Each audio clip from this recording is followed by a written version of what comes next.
Hi friends. क्या आपके साथ भी ऐसा होता है कि आप कोई भी काम बहुत ही एंथुजियाज्म और मोटिवेशन के साथ शुरू करते हैं बट उसको क्विट कर देते हैं कुछ दिनों के बाद? अगर ऐसा है तो ये इसलिए नहीं कि आप लेज़ी हैं, ये इसलिए क्योंकि आपको कंसिस्टेंट रहना नहीं आता।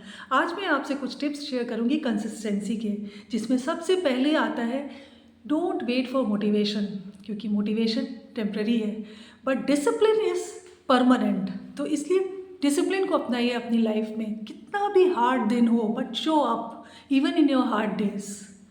सेकेंडली बहुत इंपॉर्टेंट है स्मॉल गोल्स बनाना। जब हम अपने बिग गोल्स को स्मॉल स्मॉल चंक्स में डिवाइड करते हैं तो वो काम हमारे लिए बहुत आसान हो जाता है और हम उसमें डेली प्रोग्रेस भी अपनी ट्रैक कर सकते हैं। इसलिए make small goals and achieve them.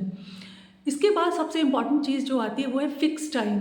एक दिन में एक कोई ऐसा टाइम फिक्स करिए जहाँ पर आप उस काम को करें एंड डेली करें। वो टाइम नॉन निगोशिएबल होना चाहिए। आप कोई भी और काम उस टाइम नहीं करेंगे।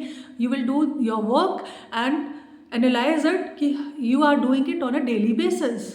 ये बहुत इंपॉर्टेंट है। अगर आप 30 मिनट्स भी एक दिन में देते हैं तो that will lead to consistency. बहुत इंपॉर्टेंट इसके बाद बहुत इंपॉर्टेंट पॉइंट आता है, that is don't measure your end result, measure your daily progress. अपनी प्रोग्रेस पर ध्यान दें, ना कि गोल पर, एंड रिजल्ट पर ध्यान दीजिए। जो हमने टारगेट सेट किया था, क्या हमने वो अचीव कर लिया? अगर अचीव कर लिया तो you are a winner. In that case celebrate those achievements, small small achievements, क्योंकि यही हम धीरे धीरे इन स्मॉल चंक्स को, काम को करते करते अपने एंड रिजल्ट्स तक पहुँचेंगे। और सबसे इम्पॉर्टेंट जो आता है that is please stay away from distraction. आजकल सबसे ज़्यादा distraction is through mobile and everybody knows it, but still we can't control. तो जब भी हम अपना काम करने के लिए बैठे, मोबाइल को साइलेंट मोड पर कर दें। जितनी भी नोटिफिकेशन है, मैसेजेस है, सबको आप साइलेंट मोड पर करके and then you do your work. वो काम, वो टाइम, वो स्पेस, वो जगह सिर्फ आपके लिए होनी चाहिए। एक हेल्दी और एक क्लीन स्पेस बनाइए जहाँ पर आप अपना काम कर सकें और पूरी डेडिकेशन के साथ काम करिए।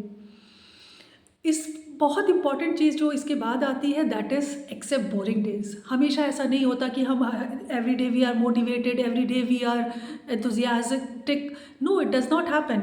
तो इसलिए बोरिंग डेज को एक्सेप्ट करिए। विनर्स क्या करते हैं, उनके लिए कोई दिन बोरिंग या एक्साइटिंग नहीं होता। उनके लिए सिर्फ एक चीज़ होती, that is their work that they do in consistency, every day do it in the same manner. तो ये बहुत इंपॉर्टेंट है कि हमको बोरिंग डेज को एक्सेप्ट करना है और अपनी कंसिस्टेंसी को ब्रेक नहीं करना। Last but not the least, try to forgive yourself. अगर हमसे कहीं कोई काम छूट गया है या हमसे कोई मिस्टेक हो गई है तो फॉरगिव योर सेल्फ और वहाँ से फिर से स्टार्ट करिए एंड अपनी कंसिस्टेंसी को बनाइए, बट क्विट मत करिए। बिकॉज क्विट करने से क्या होगा कि आप अपने गोल तक पहुँच नहीं पाएंगे। इसलिए बहुत ज़रूरी है कहीं ना कहीं आप अपने आप को माफ़ करिए छोटी छोटी गलतियों के लिए, या आपसे किसी दिन आपने कोई काम नहीं किया तो please forgive your self for that. इससे क्या होगा कि हमारी कंसिस्टेंसी ब्रेक नहीं होगी और हम क्विट नहीं करेंगे। आई होप कि ये टिप्स आपको पसंद आई होंगी और इसको अपनी लाइफ में ज़रूर अप्लाई करिएगा, क्योंकि ये सच में अगर आपने अप्लाई कर दी 7 डेज़ में आप देखोगे कि आप एक कंसिस्टेंट पर्सन में कन्वर्ट हो रहे हो। 21 डेज़ में आप consistency will be on your finger tips.